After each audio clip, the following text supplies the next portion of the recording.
Hello everyone, তোমরা সবাই কেমন আছো? আয়ক তোমরা সবাই খুব ভালো আছো, আমিও খুব ভালো আছি। চলে আসলাম তোমাদের সামনে আবার একটা ব্লগ ভিডিও নিয়ে। তো আজকে ভাবছিলাম এরকম একটা ঘর পরিষ্কার করছি আর ব্লগ ভিডিও করবো না, তা কখনো হয়? আর আমি তো এর আগে সত্যি কথা ব্লগ ভিডিও করিনি, আর আমি সবসময় শর্টস ভিডিওই ছাড়ি। তো শর্টস ভিডিও আজকে করিনি, তাই ভাবলাম ব্লগটাই করি।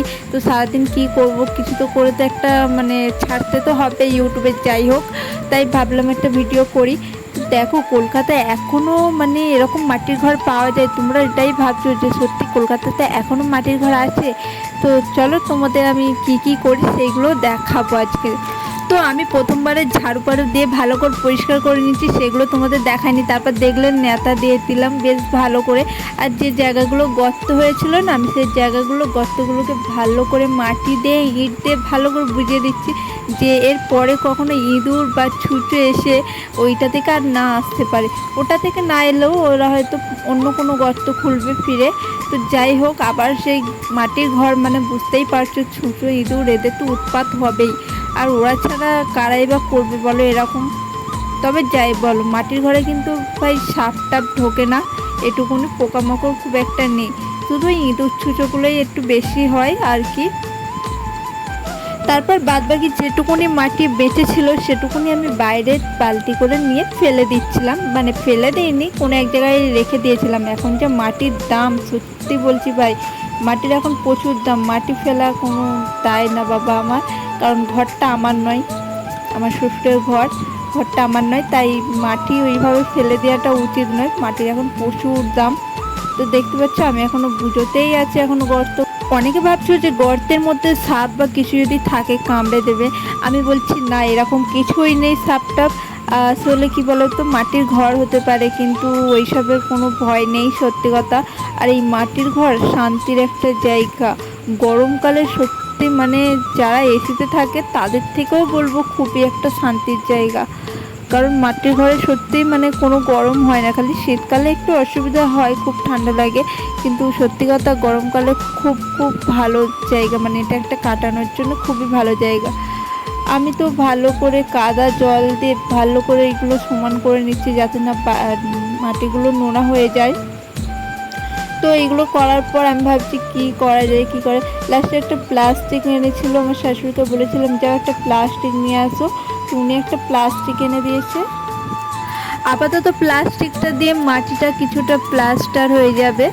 তো তোমাদের মতন প্লাস্টার না, আমাদের গরিব ঘরের মতনই প্লাস্টার করব। তো প্যাকেটটাকে কাটতে হবে, তাই শাশুড়ি মাকে বললাম যে তুমি আসো কেটে দাও, আমি পারবো না সমান করে কাটতে। তাই বললাম, উনি কেটে দিচ্ছে। আর এটা তো একা একা পারাও যায় না বলো। তো আমি সত্যি কথা বলতে আমি একা একা করিনি, এর সাথে আমার শাশুড়ি আমাকে হেল্প করেছিল। তো আমি এটা একা একা সত্যিই পারিনি, পেরেক দিয়ে মারতে হবে এটাকে। তো আমি বললাম যে তুমি একটু আসো, তুমি একটু ধরে দেবে ওদিক থেকে, আমি পারবো না।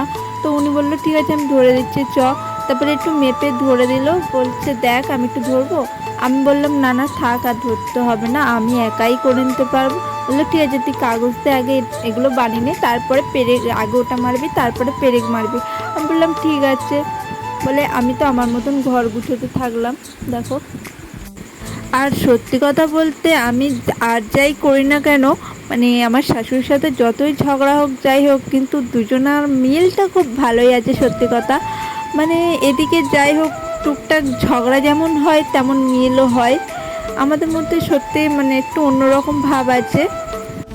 তারপর এটা আমার করতে প্রায় সময় লেগেছিল 3 ঘন্টা, পুরো ঘরটা গুছোতে একদিনে, কোনো রকমে গুছিয়েছিলাম। তো একদিনে আমি কমপ্লিট করতেও পারিনি, তারপরের দিন আবার কিছুটা করতে হবে, কারণ আমি একদিনে সত্যি কথা এত কাজ গোটা, তাও আবার মাটির ঘর, বুঝতেই পারছো নেতা দিলে একদিকটা পুরো ভিজে থাকবে, তার জন্য একদিকে করে আর একদিকে বন্ধ ছিল।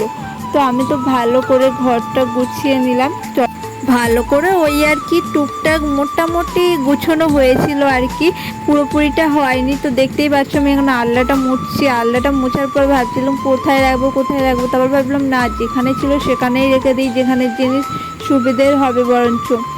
তো কোনো রকমে মুছলাম, আমি তো চাগাতে পারছিলাম না সত্যি কথা, এত ভারী, কাঠের হোক আর যাই হোক আমার গায়ে সত্যি অত জোর নেই। তো আমি কোনো রকমে মুছে রেখে দিয়েছিলাম, আর এইগুলো সাইডে মুছে সব কিছু সাইড করে রেখে দিয়েছিলাম। আমি কিছুটা গুছিয়েছিলাম, তারপরে শাশুড়িমাকে দেখেছি, বললাম যে তুমি এসে গুছাও।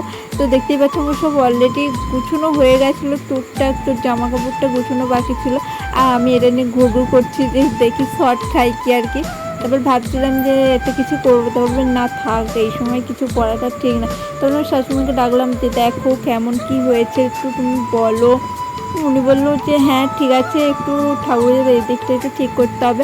আমি বললাম হ্যাঁ ঠিক আছে, পরের বারে হবে।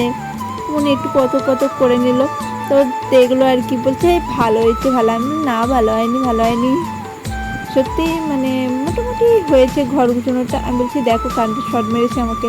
বলছে হ্যাঁ হ্যাঁ কারেন্টের শর্ট মেরেছে, একবার হাত বলছে বলে ঘরটা মুছে আর চলায়, আর কিছু করতে হবে না আজকের দিনে।